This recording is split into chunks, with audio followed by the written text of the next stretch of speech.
વર્ગ છે અને બધાયનું સાતત્ય જોઈને ખૂબ આનંદ થાય છે. સૌપ્રથમ હું બાવાશ્રીને પ્રણામ કરું છું અને આપણા બધાનું સ્વાગત કરી અને પ્રાર્થના કરીએ અને પછી આપણે શરૂઆત કરીએ. વસુદેવ સુતં દેવં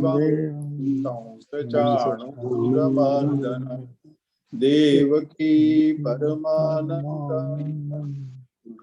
વંદે જગત ગુરુર્બ્રહ્મા ગુરુર્વિષ્ણુ ગુરુર્દેવો મહેશ્વરા ગુરુર સાક્ષાત પરબ્રહ્મ તસ્મૈ શ્રી ગુરુવે.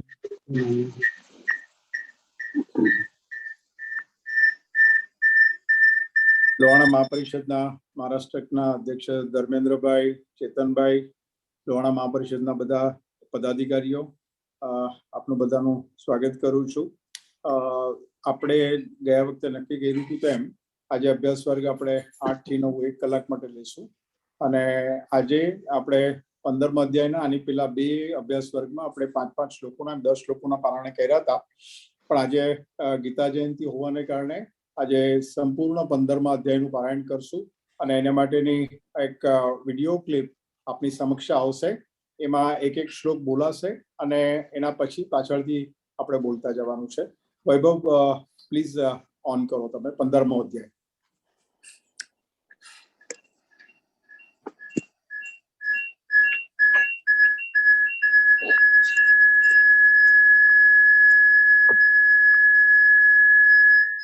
કોઈના એક જ ઠેકાણે 2 કનેક્શન છે, એક કનેક્શનનો વિડિયો ઓડિયો ઓફ. ઓમ શ્રી પરમાત્મને નમઃ. ઓમ શ્રી પરમાત્મને નમઃ. શ્રીમદ્ ભગવદ ગીતા અથ પંચદશોऽધ્યાયઃ. શ્રી ભગવાનુવાચ. ઊર્ધ્વમૂલમધઃ શાખम् અશ્વત્થં પ્રાહુરવ્યયम्. છંદાંસि યસ્ય પર્ણાनि યસ્तं વેદ સ વેદવિत्. અધશ્ચોર્ધ્વં પ્રસૃતાસ્તસ્ય શાખા ગુણપ્રવૃદ્ધા વિષયપ્રવાલાઃ. અધશ્ચ મૂલાન્યનુસંતતાનિ કર્માનુબંધીનિ મનુષ્યલોકે. ન રૂપમસ્યેહ તથોપલભ્યતે. નાન્તો ન ચાદિર્ન ચ સંપ્રતિષ્ઠા. અશ્વત્થમેनं સુવિરૂઢમૂલम्. અસંગશસ્ત્રેણ દૃઢેન છિત્વા. તતઃ પદં તત્પરિમાર્ગિતવ્યम्. યસ્મિन् ગતા ન નિવર્તન્તિ ભૂયઃ. તમેવ ચાદ્યં પુરુષં પ્રપદ્યે. યતઃ પ્રવૃત્તિઃ પ્રસૃતા પુરાણી. નિર્માન મોહાજિત સંગ દોષા. અધ્યાત્મ નિત્યા વિનિવૃત્ત કામાઃ.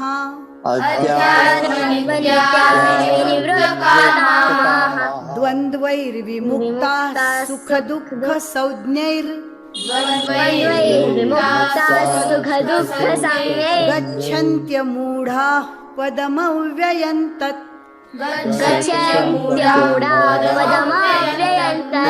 तद्भासयते सूर्यो न तद्भासयते सूर्यो न शशाङ्को न पावकः न शशाङ्को न पावकः यद्गत्वा न निवर्तन्ते यद्गत्वा न निवर्तन्ते तद्धाम परमं मम तद्धाम परमं मम ममैवांशो जीवलोके ममैवांशो जीवलोके जीवभूतः सनातनः जीवभूतः सनातनः मनःषष्ठानीन्द्रियाणि मनःषष्ठानीन्द्रियाणि प्रकृतिस्थानि कर्षति प्रकृतिस्थानि कर्षति शरीरं यदवाप्नोति शरीरं यदवाप्नोति यच्चाप्युत्क्रामतीश्वरः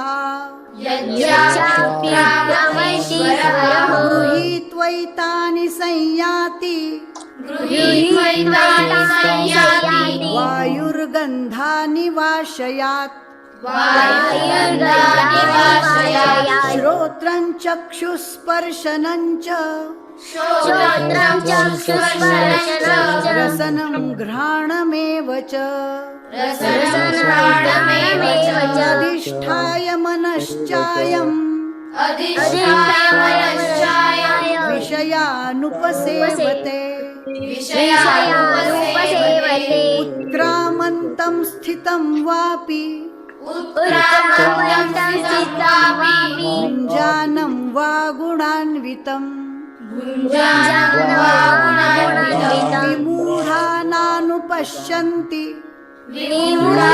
विमूढानानुपश्यन्ति पश्यन्ति ज्ञानचक्षुषः पश्यन्ति ज्ञानचक्षुषः यतन्तो योगिनश्चैनं यतन्तो योगिनश्चैनं पश्यन्त्यात्मन्यवस्थितम् पश्यन्त्यवस्थितं यतन्तोऽप्यकृतात्मानो यतन्तोऽप्यकृतात्मानो नैनं पश्यन्त्यचेतसः नैनं पश्यन्ति चेतसः यदादित्यगतं तेजो यदादित्यगतं तेजो जगद्भासयतेऽखिलम् जगद्भासयतेऽखिलं यच्चन्द्रमसि यच्चाग्नौ यच्चन्द्रमसि यच्चाग्नौ तत्तेजो विद्धि मामकम् तत्तेजो विमामकम् गामाविश्य च भूतानि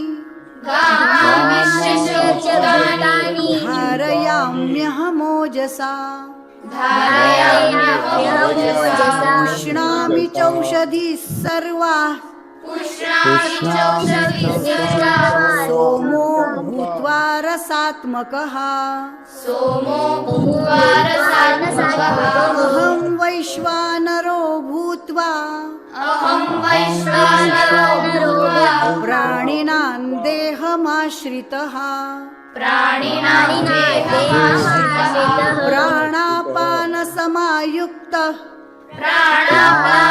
प्राणापानसमायुक्तः पचाम्यन्नं चतुर्विधम् पचाम्यन्नं चतुर्विधम् सर्वस्य चाहं हृदि सन्निविष्टो सर्वस्य चाहं सन्निविष्टो मत्तस्मृतिर्ज्ञानमपोहनं च मत्तस्मृतिर्ज्ञानमपोहनं च वेदैश्च सर्वैरहमेव वेद्यो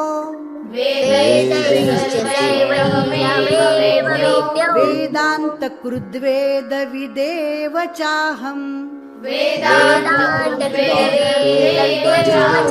द्वाविमौ पुरुषौ लोके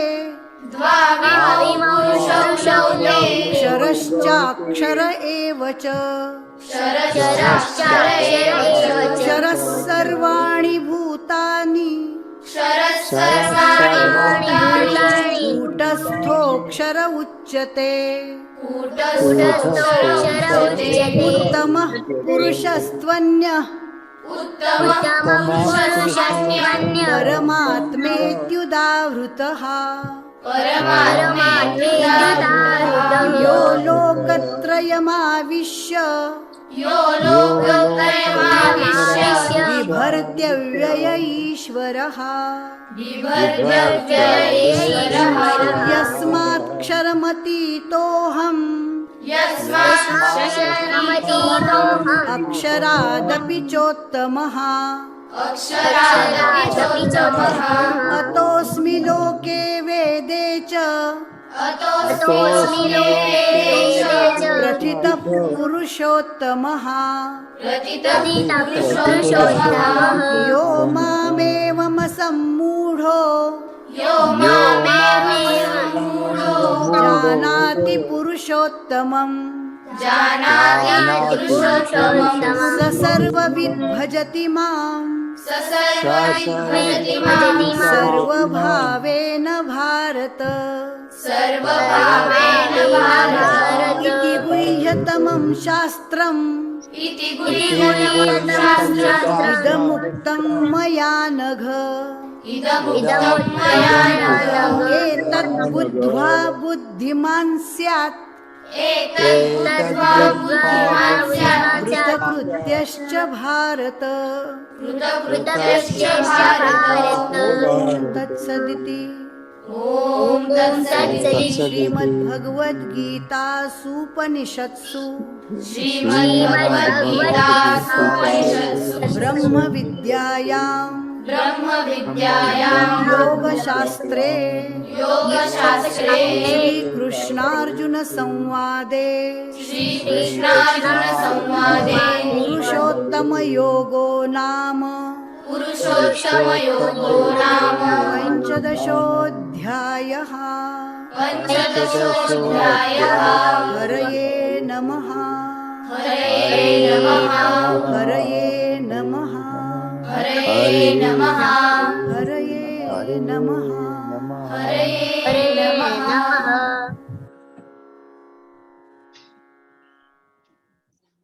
આજના બધાના પાર્ટિસિપેશનમાં લહેર દીકરાનું પાર્ટિસિપેશન બહુ સરસ રહ્યું. લહેર બહુ સરસ, બહુ સુંદર ઉચ્ચાર હતા. હવે હું બાવાશ્રીને વિનંતી કરીશ કે એમની અમૃતવાણી સંભળાવે અને ગીતાજી પર બાવાશ્રી વાત કરે. બાવાશ્રી, ઓવર ટુ યુ પ્લીઝ. બાવાશ્રી, વૈભવભાઈ, વૈભવભાઈ, બાવાશ્રીને. હા, હવે સંભળાય છે. હા, બહુ સુંદર મંગલાચરણ રૂપ પુરુષોત્તમ યોગનું પાઠ થયું. અલગથી મંગલાચરણ કરવાની આવશ્યકતા જ નથી. આજનો ખૂબ જ સુંદર દિવસ. આજ ગીતા જયંતિની બધાને શુભકામના. આજે જ આ શ્રીમદ ભગવદ્ ગીતા ઉપનિષદ બ્રહ્મ વિદ્યા યોગશાસ્ત્ર કૃષ્ણાર્જુન સંવાદ આજના જ આ પાવન પવિત્ર દિવસે માર્ગશીર્ષ શુક્લ એકાદશીના દિવસે આ પ્રગટ થયું. એ દિવસે આપણે મળીને આ ગીતાનું સત્સંગ કરી રહ્યા છીએ. એ પોતામાં એક ખૂબ જ પુણ્ય કાર્ય છે. ભગવાન કહે છે કે જે મેં કહ્યું એને જે શ્રદ્ધાથી સાંભળે છે તે પણ મને ખૂબ જ પ્રિય છે. એટલે આનું આજે શ્રવણ કરવું, કીર્તન કરવું, પઠન કરવું, આ દિવસે સ્મરણ કરીને ખૂબ જ ઉત્તમ વાત છે. હું બધાનું અભિનંદન કરું છું કે અતિ સુંદર કાર્યવાહના મહાપરિષદે આયોજિત કર્યું છે. ગત 2 સમયથી ભગવદ્ ગીતાનો આરંભ થયો. પહેલા સેશનમાં એનું મહાત્મ્ય થોડુંક સમજાવ્યું અને બીજી 11 પ્રથમ વિષાદ યોગનું સંક્ષેપમાં નિરૂપણ કર્યું અને ત્યાં લાવીને મૂક્યું કે અર્જુન કહે છે કે હવે મારા હાથમાંથી આ ગાંડીવ પણ સરકી ગયું છે. હવે હું યુદ્ધ કરી શકીશ નહીં. ગાંડીવ ધનુષ બધું મૂકીને અને રથમાં જે છે ઠાકોરજીના ચરણારવિંદ પાસે એ મૂકીને બેસી જાય છે. હવે હું યુદ્ધ કરી શકીશ નહીં. ત્યાંથી આગળ હવે આપણે બીજો અધ્યાય જેનું નામ છે સાંખ્ય યોગ, એને સમજવાનો પ્રયત્ન કરશું. અધ્યાયનું સાર હું કહી રહ્યો છું પ્રત્યેક સેશનમાં. તો સૌથી પહેલા સાંખ્ય યોગમાં સાંખ્ય શું છે? સાંખ્ય શબ્દ સંખ્યા પરથી આવ્યો છે. સંખ્યા શેની? તત્વની. એટલે સાંખ્ય યોગ જે છે તે તત્વનું નિરૂપણ કરે છે. એ તત્વ કેટલા છે એની ગણતરી આપણે કરીએ તો એમ બધા તત્વોને આવરી લઉં હું તો 28 તત્વ છે. એમાં સત્વ, રજસ, તમસ, પુરુષ પ્રકૃતિ, પંચ મહાભૂત, પંચ તન્માત્રાઓ, પંચ જ્ઞાનેન્દ્રિય, પંચ કર્મેન્દ્રિય અને મન, બધું તમે ગણશો તો 28 તત્વ આ થાય છે. એને કહેવાય તત્વ. આ સંખ્યા, તત્વની સંખ્યા સાંખ્ય શાસ્ત્રના રૂપમાં પ્રગટ થઈ છે. હવે બહાર જે આપણે સાંખ્ય સાંભળીએ છીએ, એક નિરીશ્વર સાંખ્ય છે, એક શેશ્વર સાંખ્ય છે, અને એક જે ભગવદ્ ગીતા અને ભાગવતમાં સ્વયં ભગવાન દ્વારા કપિલ મુનિના અવતાર રૂપથી અને અહીંયા સાક્ષાત પૂર્ણ પુરુષોત્તમ ભગવાન શ્રી કૃષ્ણ જે સાંખ્યનું નિરૂપણ કરી રહ્યા છે, એમાં ઘણું બધું ભેદ રહેલું. તો લોકો ભ્રમિત થઈ જાય છે કે આ સાંખ્ય અને પેલું નિરીશ્વર સાંખ્ય શું એક જ છે? તો આ સમજવાની આવશ્યકતા છે કે બંને ભિન્ન છે. નિરીશ્વર સાંખ્ય કેવલ પુરુષ પ્રકૃતિને જ પ્રધાન અને મૂળ માને છે, અને શેશ્વર સાંખ્ય એ પુરુષ પ્રકૃતિથી ઉપર બી એક તત્વ છે જેને આપણે ઈશ્વર પરમાત્મા કહીએ છીએ એ માને છે. આટલું જ મૂળભૂત ભેદ અગર સમજીને આપણે ચાલીએ તો આપણને આ ભગવદ્ ગીતામાં કહેલું સાંખ્ય યોગ સારી રીતે સમજમાં આવશે. એમાં પણ સ્પષ્ટ જ છે કે આ ભગવદ્ ગીતા કહેવાવાળા સ્વયં પરાત્પર તત્વપૂર્ણ બ્રહ્મ પુરુષોત્તમ છે, અને એ જ્યારે સાંખ્યનું નિરૂપણ કરતા હોય તો એ સાંખ્ય નિરીશ્વર કેવી રીતે હોઈ શકે? પોતે ઈશ્વર નિરૂપણ કરી રહ્યા છે. એટલે ભગવદ્ ગીતાનું સાંખ્ય પુરુષ અને પ્રકૃતિથી પરે જે પરમ તત્વ છે, જેને આપણે ઈશ્વર પરમાત્મા કહીએ છીએ, એ પોતે નિરૂપણ કરી રહ્યા છે, એવું આ સાંખ્ય. એટલે આ સાંખ્ય યોગની અહીંયા આવશ્યકતા કેમ? ગત અધ્યાયમાં અર્જુન શસ્ત્ર બધા મૂકીને અને બેસી જાય છે કે હવે હું યુદ્ધ નહીં કરી શકું. એટલે સૌથી પહેલા તો ભગવાન એને પોતાના વચનોથી ઉત્તેજિત કરે છે, એને ઉત્સાહિત કરે છે. જેમ એક મિત્રને પોતાના કર્મમાં તરત કેવી રીતે ઉભો કરું, એ રૂપથી ભગવાન જે છે સૌથી પહેલા અર્જુનને જે છે એ કહે છે. સાંભળવા લાયક વાક્યો છે કે કુતસ્ત્વા કશ્મલમ ઇદમ વિષમે સમુપસ્થિતમ અનારજુષ્ટમ અસર્ગ્યમ અકીર્તિકરં ચાર્જુન ક્લૈબ્યમ માસમાં ગમઃ પાર્થ નૈતત્વય ઉપપદ્યતે શૂદ્રમ હૃદય દૌર્બલ્યમ ત્યક્તોત્તિષ્ઠ પરંતપ.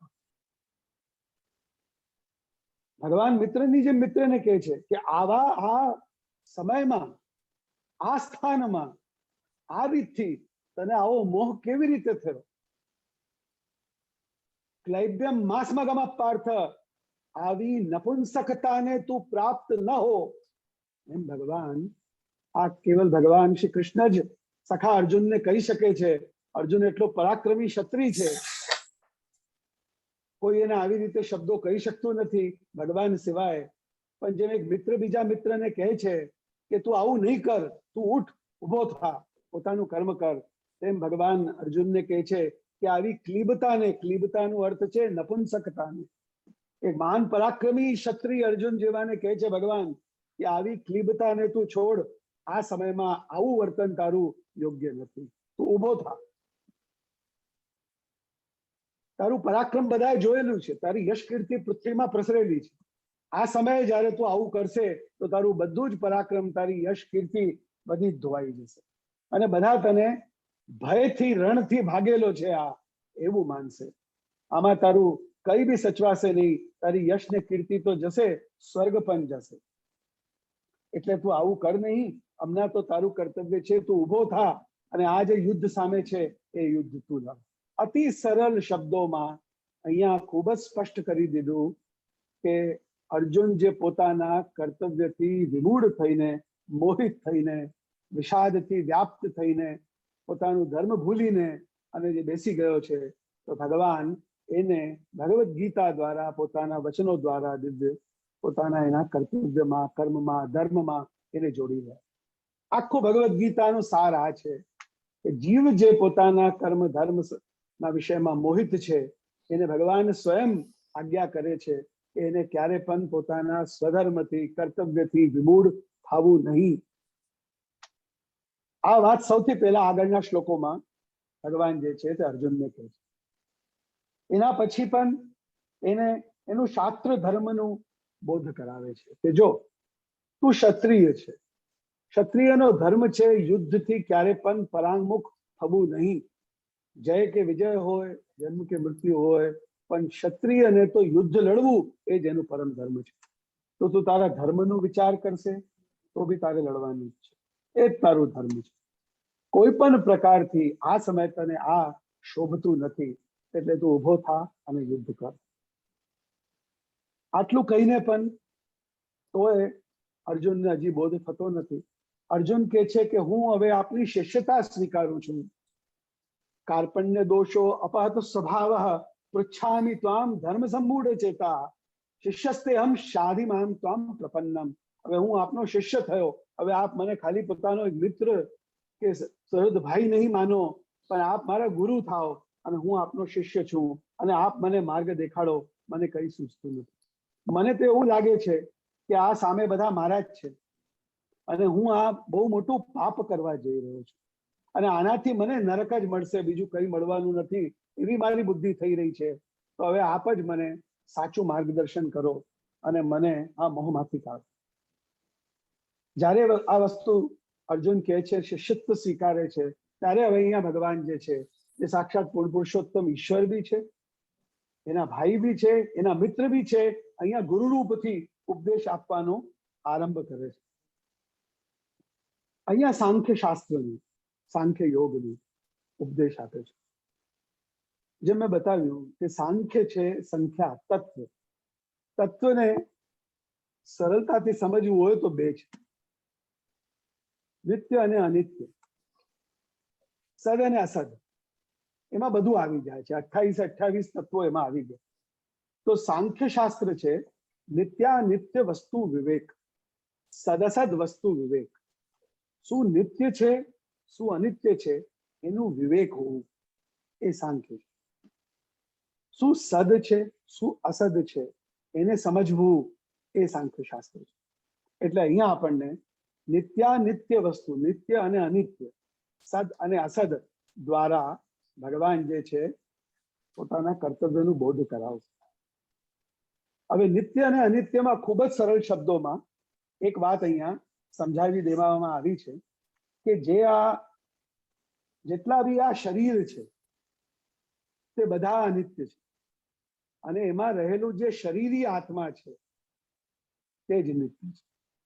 અને આ નિત્ય અને અનિત્ય બંનેને બનાવવા વાળો એ નિત્યથી પર પરમાત્મા ઈશ્વર છે, સર્વ જગતનો કારણ કરતા. એને ત્રણ વસ્તુ સમજમાં આવે છે અહીંયા. આ બધી વસ્તુથી ઉપર પરમ તત્વ પરમાત્મા ઈશ્વર છે, જેને આ બધું જ બનાવેલું છે. જે કંઈક આપણે જોઈ રહ્યા છીએ નિત્ય અનિત્ય સદસદ એ બધું જ તત્વ તે પરમાત્માથી પ્રગટ થયેલું છે. તત્વનું અર્થ છે તત્ બ્રહ્મ ત્વમ. આ બધું તે બ્રહ્મ જ છે, એને તત્વ કહેવાય. જે આપણે વિગુણો, પુરુષ પ્રકૃતિ, પંચ મહાભૂત, પંચ તન્માત્રા, પંચ કર્મેન્દ્રિય, પંચ જ્ઞાનેન્દ્રિય, બુદ્ધિ, અહંકાર, મન, આ બધું તત્વ એટલે કહેવાય છે કે તત્ ત્વમ. એ બધું જ તે બ્રહ્મ છે, બ્રહ્મથી જ પ્રગટ થયું છે. તે સર્વ કારણનું કારણ બ્રહ્મ છે, ઈશ્વર છે. અને એનાથી પ્રગટ થયેલા આ તત્વ છે તે બધા કાર્યનું કારણ કહેવાય છે. તો બ્રહ્મ સર્વ કારણનું કારણ, એના પછી તત્વ જે બધા કારણભૂત થયા અને એનાથી પ્રગટ થઈ કાર્ય સૃષ્ટિ. હવે જે કાર્ય સૃષ્ટિ છે, જે શરીર છે બધું, એ બધું અનિત્ય છે અને એમાં રહેલું જે આત્મ તત્વ છે તે નિત્ય છે. અને આ બંને તે બ્રહ્મમાંથી પ્રગટ થયું છે. એ વસ્તુ અહીંયા સમજવી એ જ છે સાંખ્ય યોગ. નિત્યાનિત્ય વસ્તુ વિવેક, સદસદ વસ્તુ વિવેક. હવે આને સમજવાનું ખૂબ જ સુંદર અહીંયા એક શ્લોક આપેલું છે. ભગવાન કહે છે કે તું બહુ મોટી મોટી વાતો કરે છે પંડિત જેવી, પણ વાસ્તવમાં સાચા પંડિતો હોય એ કોઈનું પણ શોક કરતા નથી. કેમ કે એવું કંઈક બી નથી દુનિયામાં જે પેલા નહીં હતું, હવે નહીં રહે અને આગળ નથી થવાનું, એવું કંઈક બી નથી. બધું જ જે છે સદા જ રહેતું જ હોય છે. જેમ આ દેહમાં પણ આપણે ઘણી બધી અવસ્થાઓ જોઈએ છે. આનું જન્મ જોઈએ, બાળપણું જોઈએ, કૌમાર જોઈએ, યૌવન જોઈએ, જરા અવસ્થા જોઈએ છે. એવી જ રીતે આની એક અવસ્થા છે મૃત્યુ. આ એક અટલ સત્ય છે જીવનનું. એક વાત આપણે બધાએ સમજવી જોઈએ કે જે દિવસ કંઈક પણ વસ્તુ ઉત્પન્ન થાય છે, કે જે દિવસ આપણું જન્મ થાય છે, તે દિવસથી આ ભાવ વિકાર આપણી સાથે જોડાઈ જાય અને ધીમે ધીમે આ જેટલા બી દેહ છે, શરીરો છે, તે ધીમે ધીમે ક્ષણે ક્ષણે વિકાર પ્રાપ્ત કરીને મૃત્યુ તરફ જઈ જ રહ્યા છે. એને કોઈ રોકી શકતું નથી. જેમ જન્મ, વર્ધન, ચેન્જ એમાં થવું એક સત્ય હકીકત છે. એનું વૃદ્ધ થવું, હ્રાસ થવું, એવી રીતે તે શરીરનું મરવું, મરણ થવું એ પણ એક સત્ય હકીકત છે. એટલે એમાં કોઈ પણ મોહ થવાની આવશ્યકતા નથી. આ વસ્તુને એક ખૂબ જ સુંદર તત્વાત્મક વેદાંતના એક પ્રસિદ્ધ વાદ છે, એનાથી ભગવાન અહીંયા સમજાવી રહ્યા છે. નાસતો વિદ્યતે ભાવો ના અભાવ વિદ્યતે સતા ઉભયોરપી દ્રષ્ટો અંતસ્ત્વનયોઃ તત્વદર્શિની.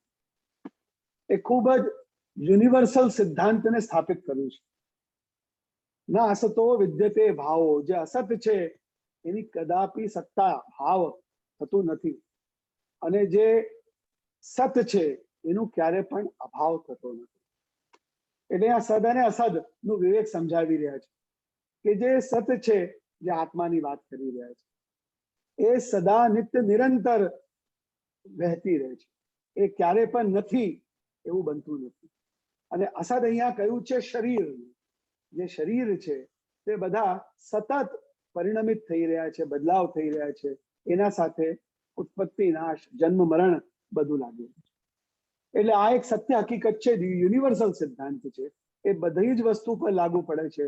જે આપણે લિવિંગ, નોન લિવિંગ કહીએ છીએ, જે ચેતન, અચેતન, ચરાચર, જળ અને જીવ સૃષ્ટિ, જે નિત્ય અને અનિત્ય, સદ અને અસદ, બધા પર આ નિયમ લાગુ થાય છે કે જે સદ છે એ નિત્ય છે, નિરંતર છે.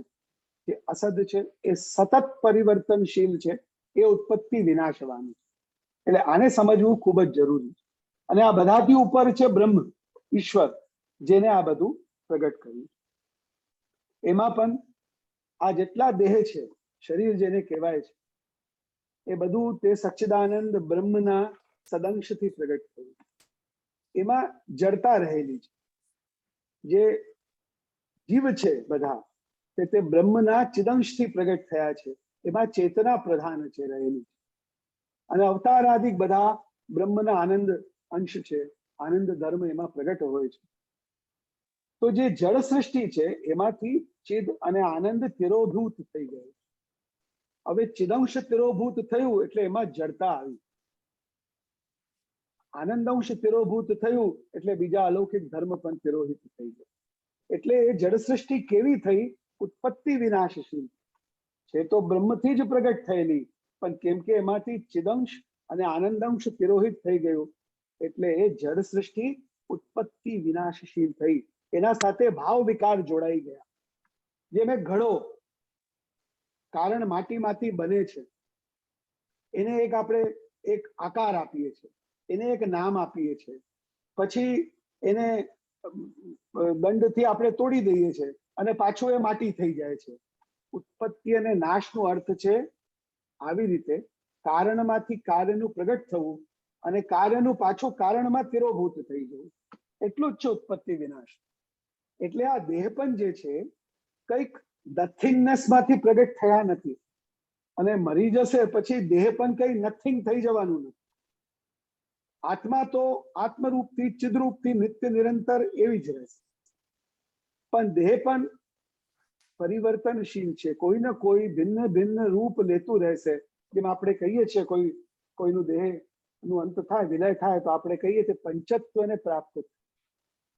એટલે દેહ પણ ઉત્પન્ન થાય છે તો એના કારણ તત્વોમાંથી ઉત્પન્ન થાય છે. ક્યાંય નથિંગ માંથી, ઝીરો માંથી ઉત્પન્ન થતું નથી. એટલે ઉત્પત્તિ પણ કોઈ કાર્યમાંથી થતી હોય છે, સદમાંથી, અને પાછું જ્યારે એ નષ્ટ થાય છે ત્યારે પાછું પોતાના કારણ અવસ્થાને પ્રાપ્ત થયું. એટલે આ જે દેહ તું જોઈ રહ્યો છે તે દેહ પણ બધા ઉત્પન્ન થયા છે. એમાં કૌમાર, યૌવન, જરાવસ્થા એવી રીતે એક મૃત્યુની અવસ્થા થવાની છે, અને પાછું એ દેહ પણ બધું પંચત્વને પ્રાપ્ત થશે, પંચતત્વ રૂપ જ થઈ જવાનું છે. એવું નથી કે આ દેહ પણ રહેવાના નથી, પણ કોઈ ઓર રૂપથી રહેશે. અને એમાં રહેલી જે આ આત્મા છે, આ ચિદ છે, આ ચેતના છે, આ કોન્શિયસનેસ છે, આ જે સદ વસ્તુ છે જેને આપણે કહીએ છીએ, આ નિત્ય છે, એ તો નિત્ય નિરંતર જ એવું જ રહે છે. એને તો કોઈ પણ રીતથી ન તો ઉત્પત્તિ છે, ન નાશ છે, ને એમાં ભાવ વિકાર છે. એ એવું છે કે ન જાયતે મ્રિયતે વા કદાચિત નાયમ ભૂત્વા ભવિતા વાન ભૂયા અજો નિત્ય શાશ્વતો અયમ પુરાણો ન અન્યતે અન્યમાની શરીર. ભલે શરીર હણાય, આ શરીર જે છે તે નષ્ટ થઈ શકે છે, પણ એમાં રહેલી આત્મા નષ્ટ ક્યારે પણ થતી નથી. વાસાંસી જીર્ણાની યથા વિહાય નવાની ગન્નાતિ નરોપરાણી તથા શરીરાની વિહાય જીર્ણાની અન્યાની સંયાતિ નવાની દેહી. બહુ જ સુંદર ઉદાહરણથી ભગવાને આ શરીર અને આત્મા આનું ભેદ જે છે સમજાવી દીધું. કે આ શરીર આ વસ્ત્ર જેવું છે જે આપણે ઓઢેલા છે, અને આત્મા એની અંદર રહેલું છે. જેમ આપણે નવા નવા વસ્ત્રો પહેરતા હોઈએ છીએ, જૂના વસ્ત્રો મૂકી દઈએ છીએ, ત્યજી દઈએ છીએ, તેમજ આ આત્મા જૂના જૂના શરીરને મૂકી દે છે અને નવા નવા શરીરમાં પ્રવેશ કરે છે, એને ધારણ કરે છે. એવું છે. એટલે જે જીર્ણ થઈ રહ્યું છે તે આ વસ્ત્ર છે, જેને મૂકી દે છે, અને એમાં નિત્ય નિરંતર નિત્ય સ્વરૂપ જે આત્મા છે તે એમાં વસે છે. એટલે એનો ક્યારે પણ નાશ થઈ શકતો નથી. એવું છે કે નૈનમ છંદંતી શસ્ત્રાણી નૈનમ દહતિ પાવકા ન ચૈનમ ક્લેદયન ત્યાપો ન શોષયતી મારુતા.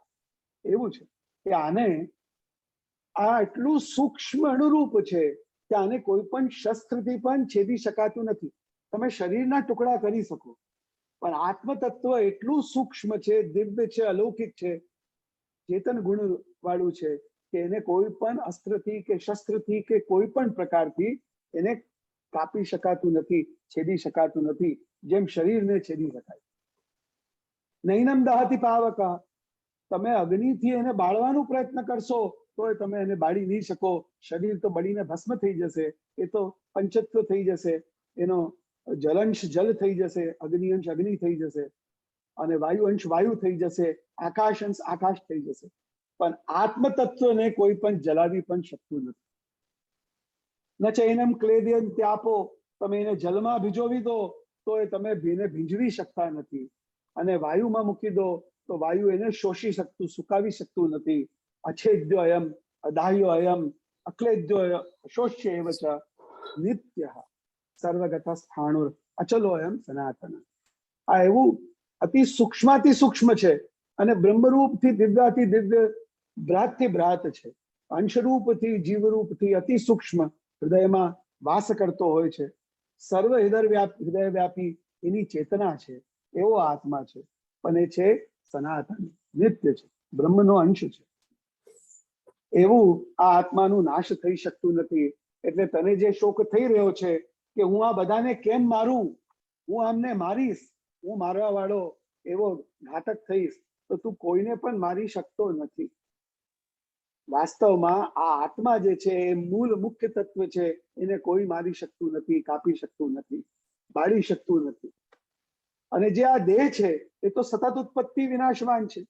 એ તો પહેલા બી નહોતા, આગળ બી નહીં રહે. પહેલા બી પંચત્વ હતા અને પાછા આ પંચત્વમાં વિલીન થઈ જશે. આ એની અવસ્થા તો ચાલતી જ રહેવાની છે. તું નહીં મારે તો બી આ યુદ્ધ થવાનું છે, અને યુદ્ધમાં એ બધા મરવાના છે. કાલ બધાનો ગ્રાસ કરવાનો છે. તને એમ છે કે હું મારીશ, પણ તું મારી શકતો નથી. તને એમ છે કે હું યુદ્ધ નહીં કરું, તો યુદ્ધ તો તારે કરવું જ પડશે.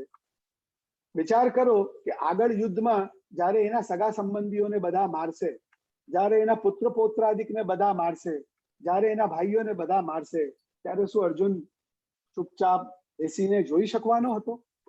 એટલે ભગવાન કહે છે કે તારું તો ધર્મ ક્ષત્રિય ધર્મ છે, તારે તો લડવાનું જ છે, એ જ તારું ધર્મ છે. આ ધર્મ યુદ્ધ છે. જો કોઈ કહી શકે છે, એક ઇન્ટરેસ્ટિંગ વાત તમને બતાવું, ભગવદ્ ગીતામાં તર્ક વિતર્ક કરવા વાળા ઘણા બધા છે દેશ વિદેશમાં. કોઈ કહી શકે છે કે તમે આવું સિદ્ધાંત કહો છો કે આત્મા તો મરવાની નથી, કોઈ એને મારી શકતું નથી, કાપી શકતું નથી, એટલે તું શોક નહીં કર. તો એનો અર્થ શું આ છે કે આપણે બધાને મારવાનું શરૂ કરી દેવાનું, આપણને કોઈ દોષ લાગવાનો નથી, કેમ કે આત્મા તો મરવાની નથી, એની તો મૃત્યુ નથી. તો શું વાયોલન્સ કરવી, કોઈને મારવું, હત્યા કરવી, શું આને અહીંયા આગળ પ્રમોટ કરવામાં આવી રહ્યું છે? આના ઉપર ખૂબ જ મોટી ડિબેટ વિશ્વમાં થઈ હતી.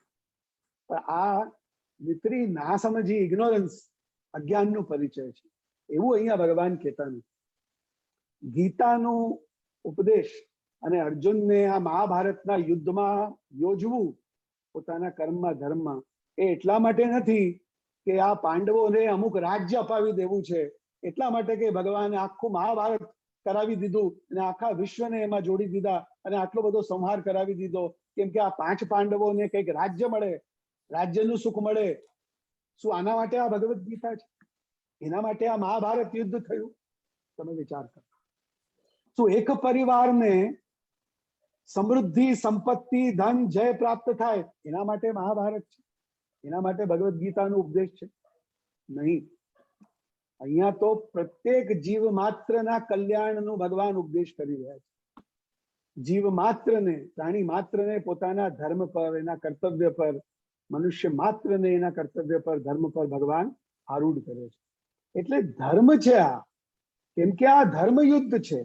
ભગવાન પોતે ભૂભાર હરણ કરવા માટે પ્રગટ થયા છે. આગળ પોતાનું અવતારનું પ્રયોજન બી કહેશે. એટલે આ જે યુદ્ધ છે, આ કેવલ એક પરિવાર, 2 પરિવારના વચમાં થવાનું યુદ્ધ નથી. આ ધર્મ યુદ્ધ છે. ભગવાને આ ધર્મ યુદ્ધ દ્વારા અધર્મનો નાશ કરવાનો છે અને ધર્મની સ્થાપના કરવાની છે, જેમાં આ બધા ક્ષત્રિયો, આ પાંડવો, અર્જુન, તે બધા એક નિમિત્ત માત્ર બની રહ્યા છે. આનું બોધબંધ કરાવવાનું છે કે આ તારા સ્વાર્થ માટે થઈ રહ્યું છે, તને રાજ્યની પ્રાપ્તિ થાય એના માટે થઈ રહ્યું છે. એના માટે હું તને આ યુદ્ધમાં, ઘોર યુદ્ધમાં નથી મૂકી રહ્યો, પણ આ ધર્મ યુદ્ધ છે, આ ધર્મ છે. ધર્મ માટે તારે લડવાનું છે. અને અહીંયા જ્યારે તું લડશે અને પોતાનું શાસ્ત્ર ધર્મને પૂર્ણ કરશે, એના દ્વારા આ જે અધર્મી ક્ષત્રિયો છે સામે ઉભા છે એનું વધ કરશે, તો તને કોઈ પાપ લાગશે નહીં. એટલે અહીંયા જે પણ કઈ યુદ્ધ કે હિંસા કે આ વાત થઈ રહી છે, એ ધર્મની સ્થાપના માટે થઈ રહી છે, ન કે નિતૃ હિંસાની વાત છે. અહીંયા અગર નિતરી હિંસા હોત તો અર્જુનને ભગવાન કહી દે કે બહુ સારી તારી બુદ્ધિ થઈ, ખૂબ સારું તારા મનમાં આવ્યું કે મારે યુદ્ધ નથી લડવું, મારા તો સગાઓ છે, મારા પિતરો છે, મારા મિત્રો છે, મારા સગા સંબંધીઓ છે, એને હું કેવી રીતે મારું, મારા ગુરુઓ છે. તો ભગવાન એની પ્રશંસા કરત કે બહુ સારી તારી બુદ્ધિ થઈ, જો આટલો મોટો ક્ષત્રિય, આટલો મોટો યોદ્ધા, અને તારી એટલી સરસ બુદ્ધિ થઈ કે હું કોઈને મારું નહીં. જો એક પરિવાર માટે જ આ હોત તો ક્યારે પણ લડવા દેત નહીં. પણ અહીંયા કેવલ આ પરિવાર કે કુલ નથી, અહીંયા તો સમસ્ત વિશ્વનું કલ્યાણ છે. સમસ્ત વિશ્વમાં ધર્મની સ્થાપના કરવી છે. એટલે આ અધર્મ તરફ જે પણ કોઈ ઉભા છે તે બધાનું નાશ કરવું યુદ્ધ દ્વારા, એ અર્જુનનું ધર્મ યુદ્ધ છે.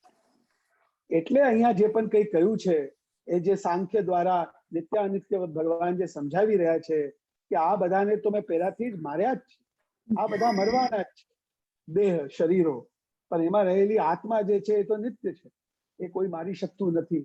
એટલે તું જે આ સોચે છે કે હું મારવા વાળો છું અને હું મારું તો મને પાપ લાગે, આ જે તારી બુદ્ધિ છે આ જ પેલા ખોટી. એટલે ભગવાને આ સ્થળ પર અર્જુનને પોતાનો ધર્મ યુદ્ધ કરવાની પ્રેરણા કરી. પણ આનો અર્થ આ નથી કે આપણે બધા ધનુષબાણ ઉઠાડીને અને બધાને મારવાનું આરંભ કરી દઈએ અને યુદ્ધ કરવાનું ને લડવાનું શરૂ કરી દઈએ ઘર પરિવારમાં. એનું અર્થ આવું નથી. પણ જ્યાં સામે અધર્મ હોય એની સામે તો જરૂર લડવું જ જોઈએ અને ધર્મના માટે લડવું જોઈએ. અને એના માટે પછી કોઈ બી હોય સામે એનું વિચાર નહીં કરવું, કેમ કે બધાથી મોટું ધર્મ છે. અને એ બધાથી પણ મોટા ધર્મી ભગવાન સ્વયં છે, જે આ ધર્મનો ઉપદેશ કર્યો. આ બે વસ્તુ અર્જુનને અહીંયા સાંખ્ય શાસ્ત્ર દ્વારા, સાંખ્ય યોગ દ્વારા સમજાવી છે. એક આ અનિત્ય વસ્તુ છે શરીર, એમાં રહેલી આત્મા નિત્ય છે, અને એ બધાથી પર એક ઈશ્વર છે. એ ઈશ્વરના અધીન આ બધું છે, એનાથી પ્રગટ થયેલું છે. જેમાં શરીર સતત પરિવર્તનશીલ છે, એનું તો જન્મ મરણ લાગેલું છે. તું નહીં મારે તો બી આજ નહીં, 100 વર્ષ પછી પણ આ શરીર તો બધા મરવાના જ છે. એટલે પણ તું શોક નહીં કર. અને આત્માને કોઈ મારી શકતું નથી, તો એ શોક કરવાની આવશ્યકતા નથી. અને ધર્મનો વિચાર કરે તો આજ તારું ક્ષત્રિય ધર્મ છે કે ધર્મ માટે લડવું, અને એના માટે જો તું આમને મારશે તો એ તને ધર્મ જ મળશે, પુણ્ય જ મળશે, કીર્તિ જ વધશે. તારી તારી તારી કીર્તિ કે સ્વર્ગ કે પુણ્ય ક્યાંય જવાનું નથી. આ બધી વસ્તુ અહીંયા અર્જુનને ભગવાન જે છે આ નિત્યાનિત્ય વસ્તુના વિવેક દ્વારા સમજાવે છે. એના પછી પણ થોડુંક કર્મનું સ્વરૂપનું નિરૂપણ કરે છે. હવે ભગવદ્ ગીતામાં એવું છે કે કોઈ બી અધ્યાય કોઈ બીજી વસ્તુથી એક્સક્લુઝિવ નથી, બધું ઇન્ક્લુઝિવ છે. અહીંયા તમને સાંખ્ય યોગ, કર્મયોગ, જ્ઞાન યોગ, ધ્યાન યોગ, કર્મ સંન્યાસ, વિભૂતિ, પ્રકૃતિ, પુરુષ પ્રકૃતિ, ત્રિગુણ, અક્ષર, પુરુષોત્તમ, વિભૂતિ, ઘણું બધું છે. પણ એવું નથી કે એક અધ્યાયમાં બીજું કહેલું નથી. It is exclusive of something else. એવું નથી, બધા અધ્યાય બધી વસ્તુમાં ઇન્ક્લુઝિવ છે. જેમાં સાંખ્ય યોગમાં સાંખ્ય યોગની પ્રધાનતા છે, પણ સાથે સાથે કર્મનું પણ અહીંયા આરંભ ભગવાન કરી દે છે. એનું પણ સ્વરૂપ સમજાવવાનું અહીંયા આરંભ કરી જ દે છે. અને એને સમજાવતા ખૂબ જ સુંદર વાત અહીંયા કહી છે, જે આપણા, મને લાગે છે કે આપણા દેશના બચ્ચાને આ શ્લોક કંઠસ્થ થશે. કર્મણ્યેવાધિકારસ્તે મા ફલેષુ કદાચન મા કર્મફલ હેતુર્ભૂ મા તે સંગો અસ્તુ અકર્મ. ખૂબ જ સુંદર નિરૂપણ ભગવાને કર્મના સ્વરૂપનું કહ્યું અને કર્મનું નિરૂપણ કર્યું. કે અર્જુનને કહે છે કે તારો, એનો અર્થ છે આપણા પ્રાણી માત્ર કર્મ કરવામાં જ અધિકાર છે. આપણે આપણા પોતાનું ધર્મ, કર્તવ્ય, કર્મ જે પણ કંઈક હોય એને નિષ્ઠાથી કરવું એ જ આપણો અધિકાર છે. પણ એનું શું ફલ મળશે એ ફલ ઉપર આપણું કોઈ જોર નથી. એનું નિર્ધારણ આપણે કરી શકતા નથી, કેમ કે ફલ ઈશ્વરના હાથમાં છે, ફલ આપણા હાથમાં નથી. મનુષ્યને, જીવને કર્તૃત્વ આપેલું છે, પુરુષાર્થ કરવાની શક્તિ આપેલી છે, એટલે એના દ્વારા એ કર્મ કરી શકે છે. પણ તે કર્મનું ફલ આપવા વાળો તો ઈશ્વર છે. એ ફલ આપવાનું તો જે દાયિત્વ છે ઈશ્વરે પોતાના હાથમાં રાખ્યું. તો જે આપણા હાથમાં છે જ નહીં, એની ચિંતા આપણે કેવી રીતે કરવી, કેમ કરવી, શેના માટે કરવી? આપણે ચાહે કેટલું બી મનમાં વિચારી લઈએ કે હું આમ કરીશ તો મને આ મળશે, આમ કરીશ તો આવું જ મળવું જોઈએ, પણ શું સાચે વાસ્તવમાં એવું ફલ આપણને ક્યારે બી મળતું હોય છે? શું આપણા હાથમાં છે? નહીં, કેમ કે ઈશ્વરના હાથમાં છે ફલનું દાન કરવું. તો આપણા હાથમાં પુરુષાર્થ છે, એટલે આપણને ઇન્દ્રિયો આપી છે. આપણને આ જ્ઞાનેન્દ્રિય, કર્મેન્દ્રિય, મન, બુદ્ધિ જે બધું આપ્યું છે, અને અંદર આત્મશક્તિ મૂકી છે, જેના દ્વારા આ બધી ઇન્દ્રિયો જે છે તે સ્વ વિષયોમાં પ્રવૃત્ત થાય છે. આ પુરુષાર્થ કરવાની શક્તિ ભગવાને આપણને આપી છે. એટલે આપણું ધર્મ છે પુરુષાર્થ કરવું, આપણું કર્મ છે પોતાના કર્મ કર્તવ્યને નિષ્ઠાપૂર્વક કરતા રહેવું. પણ ફલ આપણા હાથમાં નથી, એટલે ફલમાં મન જે છે એ ક્યારે પણ રાખવું નહીં. મા કર્મ ફલ હેતુર્ભૂ, આનાથી મને શું ફલ પ્રાપ્ત થશે, ક્યારે ફલની પ્રાપ્તિ થશે, કયા ફલને હું પ્રાપ્ત કરું, આ ફલના હેતુથી ક્યારે પણ પોતાના કર્તવ્યનો નિર્ધારણ કરવું નહીં. મારું શું કર્તવ્ય છે એનું નિર્ધારણ કરવું, પણ હવે એના દ્વારા મને શું ફલ પ્રાપ્ત કરવું છે અને હું શું ફલ પ્રાપ્ત કરી લઉં, શું ભોગ ભોગવું, એનું ક્યારે પણ વિચાર કરવું નહીં. અને ન તે મા તે સંગો અસ્તુ અકર્મણી. હવે આજે આપણે જોઈએ છે કે મનુષ્ય માત્ર કોઈ બી કામ ત્યારે જ કરે છે જ્યારે એને ખબર પડે કે આમાં મને આ મળવાનું છે. આજની સત્ય હકીકત દુનિયાની થઈ ગઈ છે. સ્વાર્થથી ભરેલું જીવન થઈ ગયું છે. કોઈને પણ કઈ બી કાર્ય સોંપો તો પહેલું મનમાં વિચાર આવે કે આ કરવાથી મને શું લાભ થવાનું છે, મારું શું માન વધશે. મહાપ્રભુજી એક બહુ સુંદર વાત કરે છે કે આજે જે પણ કોઈ કઈ પ્રવૃત્તિ કરે છે તે લાભ માટે અને માન માટે, સન્માન માટે, બે માટે જ કરતા હોય છે કે કાં તો આમાંથી મને કઈ લાભ થવું જોઈએ, કાં મારું માન પાન કીર્તિ વધવી જોઈએ. આ બે વસ્તુ રહેલી હોય કોઈ કઈ કામ હાથમાં લેતું હોય છે. ભગવાન કહે છે કે પોતાના કર્તવ્યનું નિર્ધારણ કરો, પોતાના કર્મનું નિર્ધારણ કરો, પોતાના ધર્મનું નિર્ધારણ કરો અને પછી એને નિષ્ઠાથી કરો. ફલ તરફ જુઓ નહીં, ફલ માટે જ તે કર્મને કરો નહીં. અને મા તે સંગો અસ્તુ અકર્મણી, એ કરવામાં કોઈ બીજાના સંગની પણ અપેક્ષા કરો નહીં. રવિન્દ્રનાથ ઠાકુરે બહુ સરસ વાત આને જ લઈને કહી, યદિ તમે દાક્ષ નિકુળ ના તમે એકલા ચાલો. યદિ તમારી સાથે કોઈ નથી તો તમે તમારા કર્તવ્યથી વિમૂઢ નહીં થાઓ, તમે એકલા ચાલો. આ ભગવદ્ ગીતાનો સિદ્ધાંત જ છે જે ત્યાં આગળ રવિન્દ્રનાથજી બી પોતાની કવિતામાં કહી રહ્યા છે. આ જ સિદ્ધાંત કે તમે તમારા કર્તવ્યના પથ પર કર્તવ્ય આરૂઢ થઈને, કર્મથી બુદ્ધિને દ્રઢ નિશ્ચય કરીને કે આજ મારું કર્તવ્ય છે, આજ મારે કરવાનું છે, એટલું જ વિચાર કરીને એના પર તમે આરૂઢ થઈ જાઓ, ચાલો. પણ ફલનો વિચાર કરો નહીં, ફલ માટે જ કર્મને કરો નહીં. અને કોઈ સાથે તમને મળે કે ન મળે, કોઈના સંગની અપેક્ષા રાખ્યા વગર તમે તમારા કર્તવ્ય પર આગળ ચાલતા. આ કર્મનો બહુ જ મોટો સિદ્ધાંત એક ભગવાન જે છે તે અહીંયા કહે છે. અને આજે આપણને બધાને શીખવાની જરૂરત છે કે જ્યારે બી કોઈ બી કર્મ કે કર્તવ્યનું નિર્ધારણ થાય અને આપણને સોંપવામાં આવ્યું છે કે આ એક સારું કર્મ છે, સારું કર્તવ્ય છે, ધર્મ છે, સારું કામ છે, આ આપણને કરવાનું અવસર મળ્યું હોય તો કર્તવ્યની ભાવનાથી કોઈ પણ ફલની અપેક્ષા રાખ્યા વગર, એ ફલમાં બે ફલ મેં બતાવ્યા, એની સૌથી વધારે અપેક્ષા મનુષ્યને હોય છે. એક તો છે શું મને લાભ થશે દ્રવ્યનો, અને શું મારું માનપાન વધશે. આ બે સૌથી મોટા ફલ જેમાં બધાની બુદ્ધિ લાગેલી હોય છે. આ બે વસ્તુને બાજુમાં મૂકી દેવું, આ મારે કરવાનું છે, આ મારું કર્તવ્ય છે, આટલું જ વિચાર કરીને એ કર્મ પર ચાલવું. આ જ ભગવાન શ્રી કૃષ્ણનો ભગવદ્ ગીતામાં પરમોપદેશ છે. એટલે યદિ આપણે ભગવદ્ ગીતાના અનુયાયીઓ હોઈએ, યદિ આપણને ભગવાનના ભગવદ્ ગીતાનો ઉપદેશ પરમ તત્વ પરમોપદેશ છે, પરમ પિતા પરમેશ્વરનો, તો સૌથી પહેલા આપણી બુદ્ધિ જે છે એ આખો દિવસ ફલમાં અને સ્વાર્થમાં લિપ્ત થયેલી છે અને સંગમાં.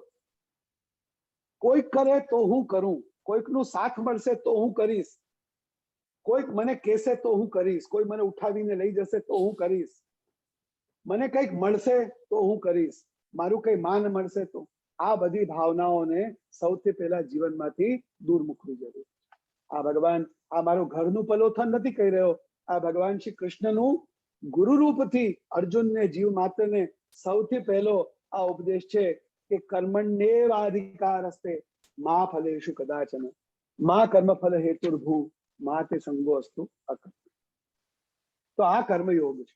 આ કર્મયોગનું બહુ જ સુંદર એક વાત એ છે કે યોગસ્થ કુરુ કર્માણી. આ કર્મ પણ મિત્રો કર્મ માનીને નહીં, પણ કર્મ યોગ. યોગ છે કોઈ બી વસ્તુ, યોગ ત્યારે બને છે ત્યારે એ આત્મા અને પરમાત્મા સાથે જોડાઈ. પછી એ કર્મ હોય, જ્ઞાન હોય, કોઈ પણ વિષય તમે લઈ લો, જ્યાર સુધી કેવલ આધિભૌતિક સુધી છે ત્યાર સુધી એ નિત્રું કર્મ છે, નિત્રું જ્ઞાન છે. પણ જ્યારે એમાં આત્મા અને પરમાત્માને તમે જોડી લેશો, એનો સંબંધ આત્મા અને પરમાત્મા સાથે તે કર્મનો, તે જ્ઞાનનો, તે ધ્યાનનો, તે ભક્તિનો બધું સંબંધ તમે સમજી જશો, ત્યારે તે કર્મ યોગ, સાંખ્ય યોગ, જ્ઞાન યોગ, સંન્યાસ યોગ, ભક્તિ યોગ એ બની જશે. એટલે યોગ જે છે તે એના સાથે આત્મા અને પરમાત્માનું સંબંધ જોડવું છે. એટલે યોગસ્થા કુરુ કર્માણી નું તત્વ આ જ છે કે જે પણ કંઈક આપણે કર્મ કરી રહ્યા છીએ એમાં આત્મા એટલે જ્ઞાન અને પરમાત્મા એટલે ઈશ્વરની ઈચ્છા, એ બધું આપણે સમજીને, જાણીને અને તે કર્મને કરવા. એમાં પણ આગળ વસ્તુ કહી દીધી કે કર્તવ્યના ભાવથી કરવાનું છે, ફલની આશાને બાજુમાં મૂકીને, સંગનો ત્યાગ કરીને. અને એના પછી પણ મને શું સિદ્ધ થશે કે સિદ્ધ નહીં થાય, વધારે મળ્યું કે ઓછું મળ્યું, માન વધ્યું કે ઘટ્યું, એ બધું મૂકીને સિદ્ધિ અસિદ્ધિ બંનેમાં સમત્વમ સમાન રહીને એને કરવું, એ સમત્વમ યોગ ઉચ્યતે. એ જ યોગ છે સાચો. તો હવે યોગની વ્યાખ્યા કેટલી થઈ? જેને આપણે કર્મયોગ, જ્ઞાન યોગ, ભક્તિ યોગ કહીએ છીએ, એની વ્યાખ્યા શું થઈ? એક તો એને આત્મા અને પરમાત્મા સાથે જોડવું, એ યોગ થઈ. એક એમાં વિશિષ્ટ સ્વરૂપ એનું સમજવું, એ યોગ થયું. એના પછી સમાન રહેવું, સમત્વમ, બેલેન્સ, ઇક્વિલિબ્રિયમ, એ યોગ છે. સમત્વમ યોગ ઉચ્ચતે. આ બધું યોગનું ભાવ જે છે, ગુણાર્થ જે છે, એ સમજાવી રહ્યા છે અહીંયા ભગવાન. અને પછી પણ પાછું યોગની બહુ સુંદર વ્યાખ્યા કરી. યોગ કર્મસુ કૌશલમ. જે પણ કંઈક આપણું કર્મ, કર્તવ્ય, ધર્મ જે આપણના માટે ઈશ્વરે નિર્ધારિત કરેલું છે, તેને કુશળતાપૂર્વક આચરણ કરવું, તે યોગ. યોગ કર્મસુ કૌશલમ એટલે યોગમાં સ્થિત રહીને કર્મ કરવું, સિદ્ધિ સિદ્ધિમાં સમાન થઈને સમતા રાખીને કર્મ કરવું, એ યોગ છે. અને કુશળતાપૂર્વક કર્મ કરવું, એ યોગ છે. ફલની આશા છોડીને કર્મ કરવું, એ કર્મ યોગ છે. ફલ માટે જ કર્મ ન કરીને કર્તવ્યથી પ્રવૃત્ત થઈને કર્મ કરવું, એ યોગ છે. સંગનો ત્યાગ કરીને કર્મ કરવું, એ કર્મ યોગ છે. એટલે ઘણા પ્રકારથી અહીંયા સાંખ્ય, એટલે આ બધું શું છે? કેમ અહીંયા સાંખ્ય સાથે આને કહ્યું? કેમ કે સાંખ્યનો અર્થ છે જ્ઞાન, તત્વનું જ્ઞાન. તો એ તત્વના જ્ઞાનમાં બ્રહ્મ ને જીવ બધું આવી ગયું, સદસદ વસ્તુનું વિવેક આવી ગયું. એટલે તે ઈશ્વર સાથે અને તે જ્ઞાન, આત્મા અને બુદ્ધિ સાથે જે પણ કંઈક આપણે આ કર્મ કરીએ છીએ, ત્યારે તે કર્મ યોગ બને છે. એટલે સાંખ્ય યોગમાં થોડુંક આ કર્મનું પુટ અહીંયા ભગવાને મૂક્યું. આનાથી અર્જુન સમજે છે કે મારે શું કરવાનું છે. એટલું તો એને સમજમાં આવે છે કે આ બધું જે છે તે મારી બુદ્ધિને અને મારા મનને સ્થિર કરવા માટે ભગવાન કહી રહ્યા છે કે ભાઈ તું આ ખાલી ફલ માટે નહીં કર. એટલે મને આવું રાજ્ય મળી જવાનું છે, એના માટે તારા યુદ્ધ નથી. હું કોઈને મારી રહ્યો છું, કોઈ મને મારી રહ્યું છે, આવી ભાવથી યુદ્ધ નથી કરવું. આ બધા કરી રહ્યા છે એટલે મારે કરવાનું છે, એ ભાવથી પણ તારે યુદ્ધ નથી કરવાનું. પણ આ તારું શાસ્ત્ર ધર્મ છે, આ ઈશ્વર આજ્ઞા રૂપ છે, આમાં જ વિશ્વનું કલ્યાણ છે, આમાં જ ધર્મની સ્થાપના છે. આવી રીતે કર્તવ્યના ભાવનાથી ભાવિત થઈને કર્મ કરવાનું છે. અને કોઈ સ્વાર્થ માટે, પોતાના રાજ્યની પ્રાપ્તિ કે ફલ માટે નથી કરવાનું. આ તો સમસ્ત વિશ્વના કલ્યાણ માટે આ થઈ રહ્યું છે. એટલે આવી તારી બુદ્ધિ અને આવું તારું મન હોવું જોઈએ. એ વાત અર્જુન હવે ધીમે ધીમે સમજી રહ્યો છે કે ભગવાન મારી મન અને બુદ્ધિને સાધવા માંગે છે. એટલે જ કહે છે કે સમતા રાખ, સિદ્ધિ અને અસિદ્ધિમાં, પ્રાપ્તિમાં અને ખોવામાં, માનમાં અપમાનમાં, બધામાં તું સમતા રાખ. કેમ કે સમાધૌ અચલા બુદ્ધિ તદા યોગમ અવાપ્સે. જ્યારે તારી બુદ્ધિ સ્થિર થશે, સમાધિમાં એટલે સમતાની દશામાં આવશે, ત્યારે જ આ યોગ સિદ્ધ થઈ શકે. જ્યાર સુધી આપણી બુદ્ધિમાં આ બેલેન્સ, સમતા આવતી નથી, જ્યાર સુધી આપણા કર્મમાં, કર્તવ્યમાં કુશળતા આવતી નથી, ત્યાર સુધી આપણે આ યોગ, કર્મ યોગને સમજી શકતા નથી. તો અર્જુન પૂછે છે કે આમાં તો મારી બુદ્ધિ સ્થિર રહેવી જોઈએ, મન સ્થિર રહેવું જોઈએ. તો આ સ્થિતપ્રજ્ઞસ્ય કા ભાષા સમાધિસ્થસ્ત કેશવ સ્થિતધિ કિમ પ્રભાષે કિમ આસીત વ્રજેત. હવે આપ મને આ સમજાવો કે આ સમાધિની અવસ્થા કેવી છે કર્મયોગી માટે? આ સ્થિર બુદ્ધિ થવું એટલે શું છે? સ્થિર બુદ્ધિ મનુષ્ય કેમ બોલે, કેમ ચાલે, કેમ બેસે, કેમ કામ કરે, એ હવે આપ મને વિસ્તારથી સમજાવો. સ્થિતપ્રજ્ઞ ઉપર પછી એક ભાગ જે છે આ સાંખ્ય યોગમાં કહેલું છે. એટલે 4 ભાગમાં સાંખ્ય યોગની સમજી શકીએ છીએ. પહેલું તો છે ભગવાને અર્જુનને ઉત્તેજિત કર્યું, યુદ્ધ માટે પ્રવૃત્ત કર્યું વાક્યોથી. બીજું છે નિત્યાનિત્ય વસ્તુ વિવેક, સદસદ વસ્તુ વિવેક, એ સમજાવ્યું. એમાં આત્મતત્વનું નિરૂપણ કર્યું, નશ્વર શરીરનું નિરૂપણ કર્યું, અને તેના પછી અહીંયા કર્મના સ્વરૂપનું નિરૂપણ કર્યું કે કર્મ યોગ શું છે. અને ચોથા ભાગમાં સ્થિર બુદ્ધિ, સ્થિત પ્રજ્ઞતાનું નિરૂપણ કરી રહ્યા છે કે સ્થિત પ્રજ્ઞ એટલે સ્થિર બુદ્ધિ કોણ છે? કે જે ક્યારે પણ ચલિત થતો નથી, સ્થિર છે દુઃખમાં સુખમાં,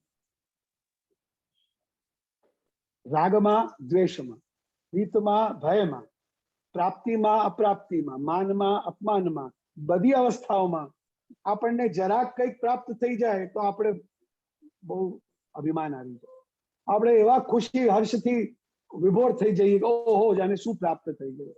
જરાક કોઈ માન આપી દે તો આપણે ભૂલી જતા હોઈએ છીએ, અને જ્યાં જરાક કોઈએ કંઈ કહી દીધું તો આપણે અપમાન થઈ જઈએ તો આપણે બેસી જતા હોઈએ છીએ. કંઈક મળી ગયું તો અભિમાન આવી જાય, કંઈક ખોવાઈ ગયું તો ડિપ્રેશનમાં આવી જઈએ છીએ. કોઈ સારી વાત આપણા માટે કહી દે ખુશ થઈ જઈએ, કોઈએ કંઈક જરાક અન્યથા વાત કહી દઈ તો આપણે દ્વેષ આવી જાય એના પ્રતિ. એટલે આવી બુદ્ધિ નિત્ય નિરંતર આપણે લોકોમાં જોતા હોઈએ છીએ. સંસારનો બધો સંબંધ અને બધો વ્યવહાર સ્વાર્થથી ભરેલો છે, આ એક સત્ય હકીકત છે. તમે મને માન આપો છો, હું તમને માન આપું છું. કાલે તમે મને માન નહીં આપો તો હું તમને માન નહીં આપું. તમે મને કંઈ આપો છો, હું પાછું તમને આપી દઉં છું. આ બધું વ્યવહાર જે છે તે સ્વાર્થથી ભરેલું છે. કંઈક મળી જાય તો આપણે ખુશ થઈ જઈએ, કંઈક ખોવાઈ જાય તો દુઃખી થઈ જઈએ. માન આપીએ તો પ્રસન્ન થઈ જાય, અપમાન કરી દે તો આપણે એનો દ્વેષ કરવા લાગીએ છીએ. એટલે આવા દ્વંદ્વમાં આપણે જીવી રહ્યા છીએ સતત, દૈનંદિન, દિવસે દિવસે, કલાકે કલાકે આપણા મનમાં આવા દ્વંદ્વ ચાલતા હોય છે.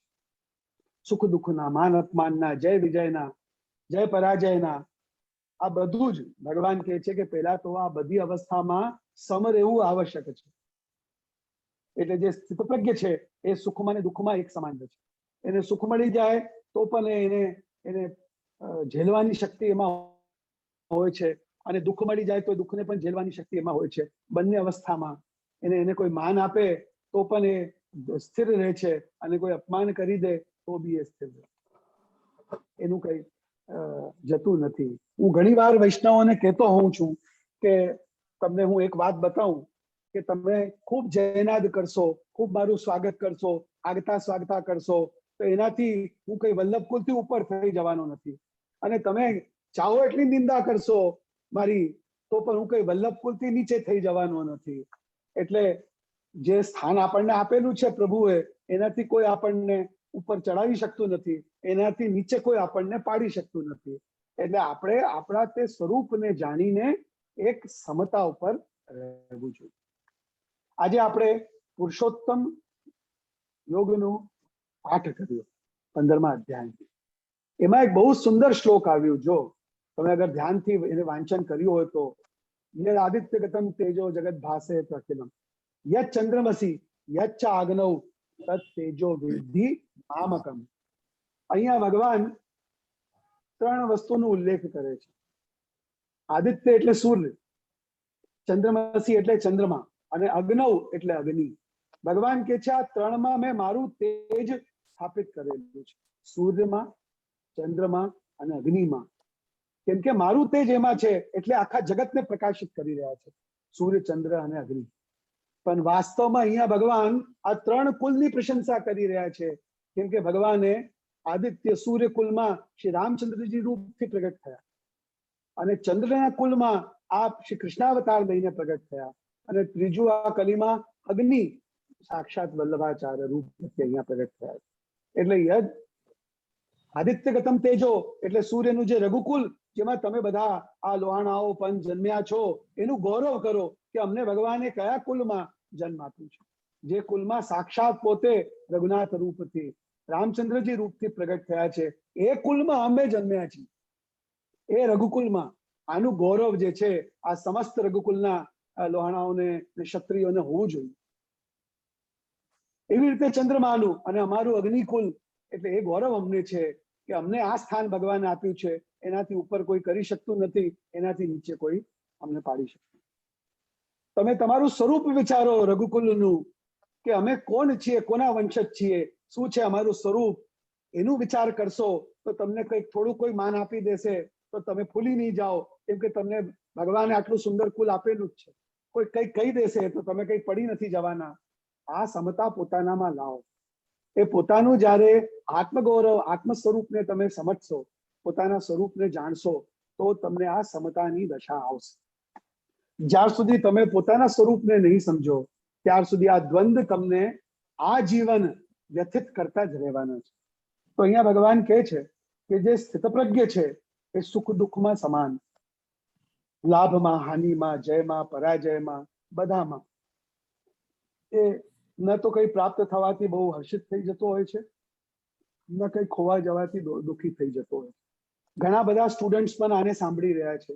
હું ખાસ એમને પણ કહીશ, જરાક કંઈક ઓછા માર્ક્સ આવી જાય, એક્ઝામમાં પેપર સારા ન ગયો હોય તો આજે સ્ટુડન્ટ્સ એટલા ડિપ્રેસ્ડ થઈ જાય છે, અહીંયા સુધી કે સુસાઇડલ ટેન્ડન્સી આવી જાય છે કે હવે હું કેમ જીવું, બસ મારા માર્ક્સ ઓછા આવી ગયા, એક્ઝામમાં હું ફેલ થઈ ગયો કે પાસ ન થઈ, એનાથી એને આવી સુસાઇડલ ટેન્ડન્સી.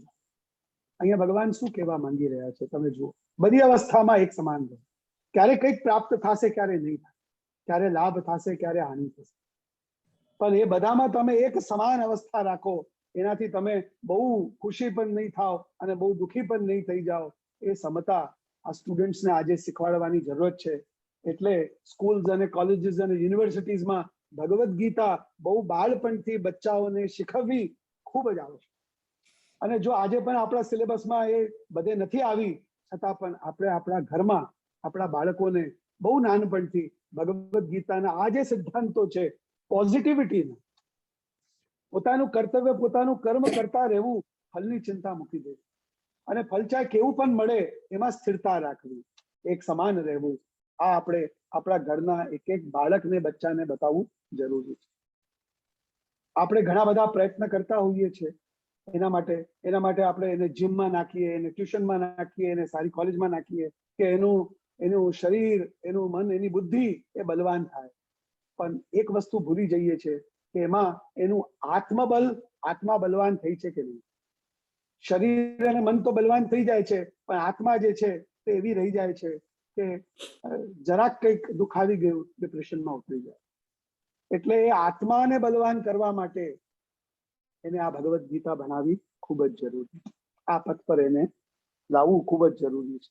આ રીતથી આગળ સ્થિતપ્રજ્ઞના ઘણા બધા લક્ષણ ભગવાને આપ્યા છે. અને પછી એક વાત કહીને વિરામ કરું છું. યા નિશા સર્વભૂતાનામ તસ્યામ જાગૃતિ સંયમી, યસ્યામ જાગૃતિ ભૂતાની સા નિશા પશ્યતો મુનિ. જે નિશા, જેમાં બધા સુવે છે, આખું દુનિયા સુવે છે, એમાં જે છે કર્મયોગી જાગે છે. અને જે સંસારમાં બધા જાગીને રચા પચ્યા રહે છે, એમાં આ કર્મયોગી જે છે તે સુવે છે. એટલે કર્મયોગીને ખબર છે મારે શું કરવાનું છે, કેવી રીતે કરવાનું છે. જેનાથી આખું સંસાર વિમુખ રહે છે એ ધર્મમાં એ કર્મયોગી સતર્ક છે. અને જેમાં આખું સંસાર પડેલું છે લાભમાં અને સ્વાર્થમાં અને વિષયોના સેવનમાં, એનાથી તે કર્મયોગી દૂર રહે છે. આવું સુંદર સિદ્ધાંત આ બીજા અધ્યાયમાં સાંખ્ય યોગમાં ભગવાને કહ્યું છે. એટલે આને કહેવું તો ખૂબ જ કઠિન છે અને ખૂબ વિસ્તાર છે, પણ તમને અતિ સૂક્ષ્મમાં થોડું સાર કહેવાનું પ્રયત્ન મેં કર્યું છે. એમાંથી અગર કંઈક એક વાત પણ હૃદયમાં ઉતરી જાય આ સાંખ્ય યોગની કે કર્મની, તો પણ આપણા જીવનને એક નવી દિશા મળી શકે છે.